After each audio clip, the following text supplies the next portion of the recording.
Planetary Fortress Rush to Grandmaster is back. In the last episode, our streak was finally broken. We finally lost some MMR, but Planetary Rush to Gem has been one of my favorite series ever, and I'm gonna do my absolute best to win some games and keep it going. Let's freaking do it. My first opponent of the day is a Zerg, and I'm happy to see a Zerg because I think in the last episode we didn't get one. Maybe even the episode before that, but to be honest, my memory is a little bit cloudy right now. I don't remember that. But anyway, I'm excited to get a Zerg and see what we can do. Now, I do remember our three main strategies. We obviously all love to play Hellion Ghosts. We like the Reapers. And what was the other strategy again? I think it was something like only going for Hellions and then playing economical. That was actually a very cool strategy, and we are playing on a big map. Now, since I haven't been able to decide on a strategy yet, I think I'm just going to do what my hands decide to do, so let's see. Now, I have learned from my friends. I visited my friends over at the Team Liquid facility the other day, and Kellizer Pro Terran told me that this is a very good Zerg map. This is, in fact, the Zerg map of the map pool, so that leaves me to two options. First of all, just to explain to you guys what a Zerg map means, very typically a Zerg map, in ZVT at least, just mean that the map is really big. Terrans don't like playing on big maps, especially open maps, so, you know, it is quite a sizable map, as you can see. So you have two options on those. You can either try to do a very drastic, cheesy kind of build so you can end it early on, or you can try to play extra greedy. So for Planetary Fortress Rush, that means all of our options are still open pretty much. I think either going for one gas mass Hellion or trying to go for Ghost. For Reapers, it's a little bit late. Oh, that's actually the one option that's not that good here. If a map is really big, Reaper's gonna arrive so slow you can't snowball and gain your momentum. So that option I'm gonna cancel. Now I'm definitely gonna play with Hellions. Which option I'm gonna go for yet, I'm not sure. I actually did need to send this SCV out a little bit sooner. That's a slight mistake by me. Now, one thing I need to pay more attention to that I honestly have been slacking at a little bit is checking for overlords with my SCV. Like, you don't necessarily want to go out of your normal scouting path to find an overlord. Okay, there we go. But at least pay attention to the minimap to see where the overlord is, because it's gonna help you massively. But for some reason I always forget to do it. Well, it's probably because I'm talking to you guys non-stop, but you know, just not trying to blame you guys, by the way. It's on me, just saying. Now let's see. Oh, he's actually okay. I thought he was gonna send both overlords out, but that overlord was actually just chilling there. Now I haven't seen any links. Looks to just be a hatch first, and it's actually a really nice start. Like, I know I'm not gonna kill that overlord, but at the same time I'm gonna damage it a lot. There we go. Oh, I even misplaced it for a second. So now he's going to be less incentivized to scout, which obviously is nice, as I'm about to build a command center next to his base. And if he does scout, I'll kill it faster. Now, where am I? I need to build this pretty far out, huh? This does not look like a great position for my command center, guys, but it's all right. I guess we can always try to rush the third as well. I mean, to be fair, it's probably more important for this kind of rush that I actually deny a little bit of the creep, that I make sure I get my setup going at home. This game I'm actually going to go for the Ghost, I think. I freaking love playing the Ghost strategy, so I'm just going to go for that. That's what my brain decided to do. But yeah, it's more important that I deny the creep, that I take it maybe slower, because sometimes I feel like I've rushed in and I only had a few Hellions and it didn't really work out. Now let's see if I can catch all those Zerglings. He's not really trying the split so far. Or well, he tried, but it didn't really work, so that's pretty nice. Here we go, and then I'll select one on each, and we should be able to kill both Zerglings. I remember having a little bit of a scary moment in another episode where I was scaring the Zerglings away, but then one of them was about to scout my command center because of it. Now let's see. Oh, perfect. There's no creep here yet. And I think I've mentioned it in a previous game that we played on this exact map, is that this position is just insane, because it's a really perfect anchor point to just lock him down completely in his bases. Like, if I get a Planetary here, there's just nothing he can do. I think he has this base, right? Yeah, he does have that base, exactly. That's what I thought. And now we're gonna go with the Planetary. I need to build it a little bit further away from the ramp. We've learned that. And the reason is so Ravagers can't bio me completely from the high ground. Now, it seems like it might... I think I should cancel those Hellions. It's always risky because I don't know what he's gonna do to, you know, stop this from being built, but I also need to expand at home. Like, containing someone is great. You still need economy behind it, though, to make it work. Okay, looks like we got a little bit of creep on our hands. Let's try to do some damage on that queen. There we go, the creep has fallen. That's already a really good start. And I mean, if he's gonna stand out here, I can just... Wait, this is suspicious, guys. Where's the rest of the queens? He's... Huh? Is he road soliding me or something? Like, I don't know where the rest of the queens are. There's one more queen over there. He doesn't have speed. Yeah, he's doing something weird, guys. This is not This is not normal. Oh, he's gonna try to break it early. This is perfect for me, guys. He doesn't have enough links to actually finish off those Hellions, which is great. There we go. Let's see if I can micro this perfectly. Oh, yes! I actually survived with that one. Let's see if I can micro these two perfectly.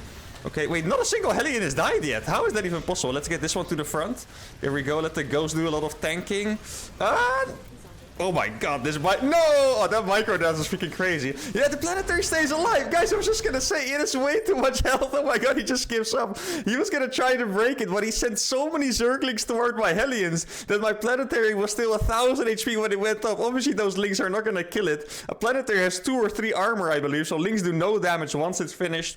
Those queens were gonna die. He was never gonna get out of here. And I think it's so funny. We see it over and over again that they are so desperate to kill the Planetary. He doesn't even realize I have 1.5 base. Like, if you look at the income here, it looks pretty tragic for me. 600 minerals a minute less, so you could just macro up. But they have to break it. They can't let it land, and that's what is their downfall for now. Let's go to game number 2.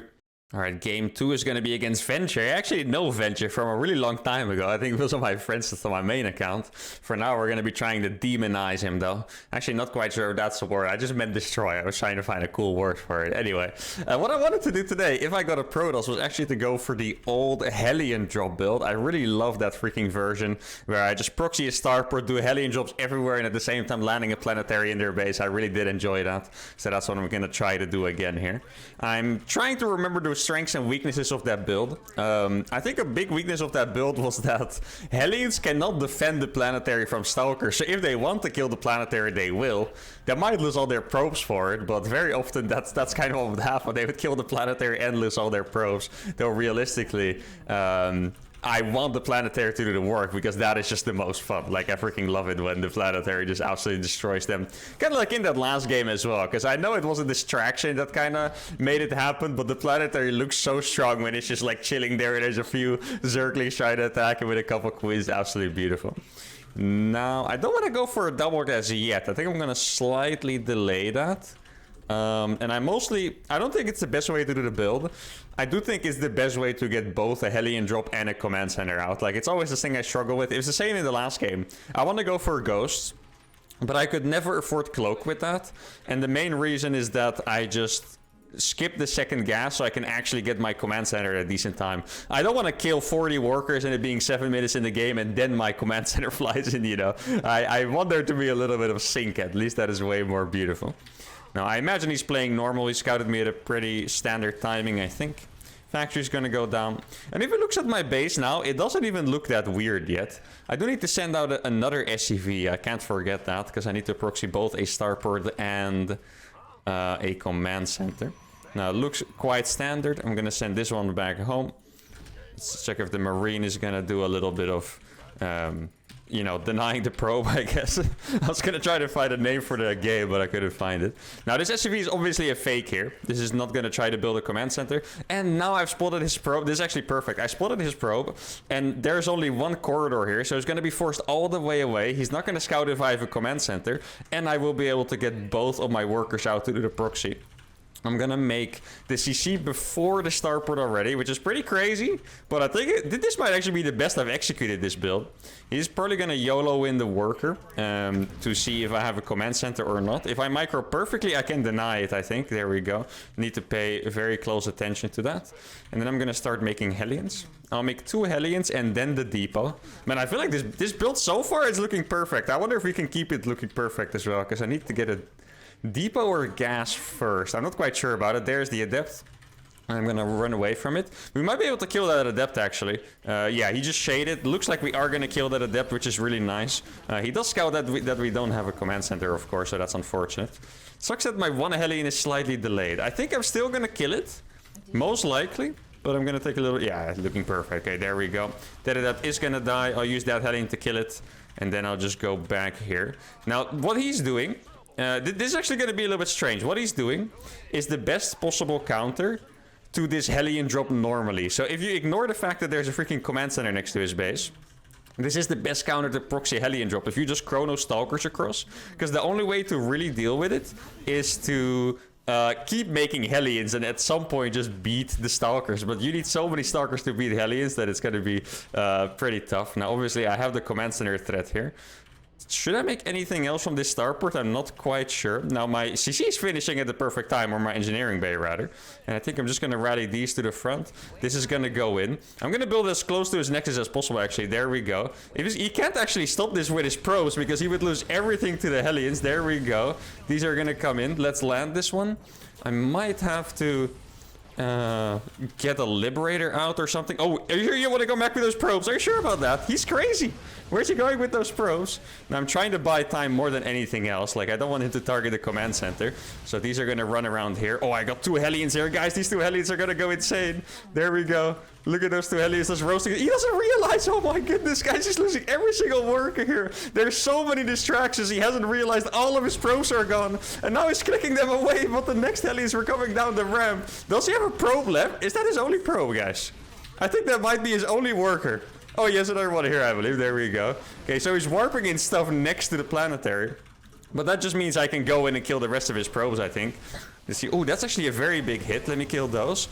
Keep in mind, guys, my SCV is about to finish. I don't think he's actually going to kill this Planetary, guys. The SCV finishes, Liberator arrives, and we have absolutely annihilated him with this rush. And this is why I love the build. You could tell how hard the decision-making here is for the Protoss. Do I kill the Planetary or do I kill the Hellions? He kind of decided in between. Like, he was going for the Hellions first and then for the Planetary later, because there's 2 different distractions. He didn't notice the 3rd attack. Those 2 Hellions, I think they might have just caused the death of 25 probes. And then after that, he ignored the Hellions, started going for the PF, but it was just not enough damage. Survives on 400 health. And this was just a beautiful game. I'm going to look at the resources lost. There we go. 881 against 2,500. I can tell you guys, if you're only making Hellions against Protoss, that is not what it's supposed to look like. Absolutely brutal. Let's go for game number 3. Third game of the day is against a Grandmaster Protoss. And he's actually in the clan that I made, which would let you think I should know who this person is. But actually, I don't. So that's on me. Now, the last time I played against Protoss, I think that was... Well, I mean, it was last game, but I mean in the last episode, we played against a 6-3 pro gamer, or maybe it was 6-2, I don't know. But anyway, we almost beat him with the Cyclone style. Now, it definitely looked like there were some weaknesses in that. I think I want to try maybe go for the Siege Tank push again. Now, remember what I said, guys, this is Altitude, the same map as game number 1, and it is a pretty big map. If I'm going to have to walk an entire push across the map, I'm not sure how effective it is going to be exactly. Now, I do want to share you guys, I looked at my statistics for the season, and it's actually very well balanced. I played 11 games against Protoss, 11 against Zerg, and 10 against Terran, which is super even. And I've also lost a very even amount of games against all of them. I think I lost 2 against Protoss, 2 against Zerg, and 1 against Terran. So this might be the most balanced challenge of all time. Think about that. Planetary Ruster Grandmaster, who would have thought? Super balanced, super strong, super mighty. And yeah, it's just an all-around perfect challenge, I guess.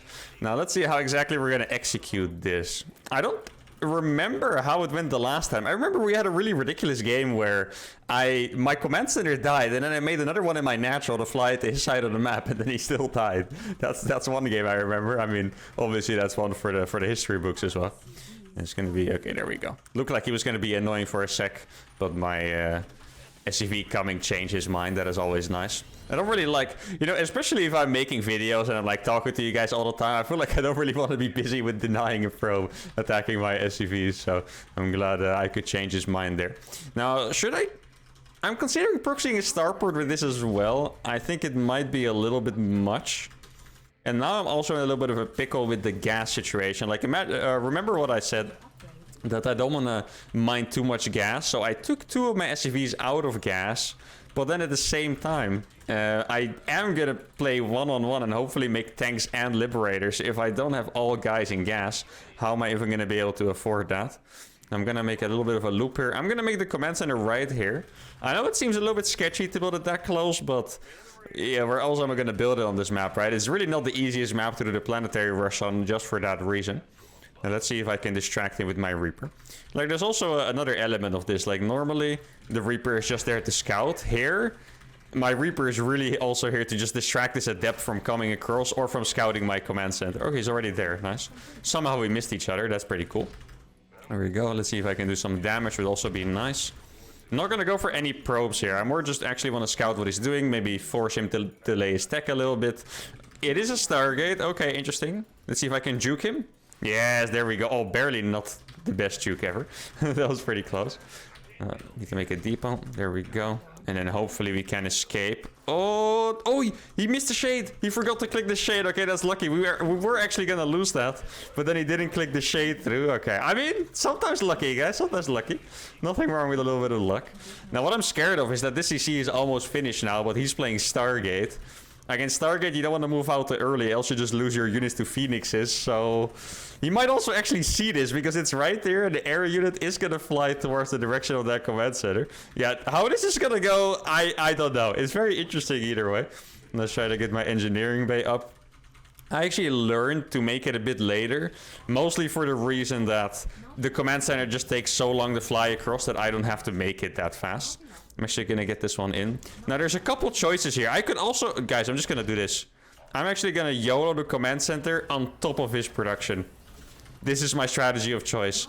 Okay, let's see. Is he gonna block it? Yeah, he is gonna block it, but that's alright. Because I do still have... Like, I want my units to come across. Phoenixes are not gonna damage it that much. Let's see if I can... Oh, okay. I thought I almost had it there for a second. Now, let's see. Maybe we can get some free unit pickups with this Cyclone. There we go. Oh, that's actually a really nice amount of free damage. The command center is giving me vision here. He activates the turbo battery. That's an interesting choice that early. Let's see. I need to be really careful to not overstep with this. Like I said, remember what I said about the Phoenixes.